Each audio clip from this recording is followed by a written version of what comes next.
এমন কোনো মানুষ নাই যার জীবনে দুঃখ নাই, কষ্ট নাই। সবার জীবনে দুঃখ কষ্ট আছে। গড়ির কাটায় ঠিক এই মিনিটে পৃথিবীর কোনো না কোনো জায়গায় কেউ এখন হয়তো আগুনের মধ্যে পড়ছে, কেউ হয়তো ক্যান্সারের সাথে যুদ্ধ করছে, কারো কাছে হয়তো এই মুহূর্তে ডাক্তার এসে বলছে তুমি আর মাত্র বাঁচবে 3 দিন। হয়তো কেউ এখন মৃত্যুর সাথে পাঞ্জা লড়ছে, কেউ বা হয়তো দুনিয়াতে মাত্র সন্তান জন্ম হয়েছে, মাটা মাত্র মারা গিয়েছে।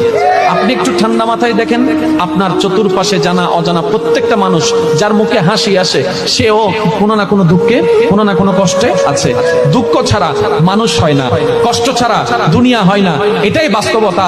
আর এই চির বাস্তবতা, চির সত্য কথাটা যে যত দ্রুত মনের মধ্যে বসাই নিতে পারবে, সে তত দ্রুত সুখের সন্ধান পেতেই থাকবে। বলেন সুবহানাল্লাহ। একটা কথা সর্বদা মনে রাখবেন, আপনি যদি এখন পৃথিবীর সর্বশ্রেষ্ঠ দুঃখী মানুষটার পাশে যদি আপনি বসে থাকেন, তারপর আপনার নিজেকে মনে হবে সবচেয়ে বড় দুঃখী। সেজন্য একটা কথা বলি, এটা দুনিয়া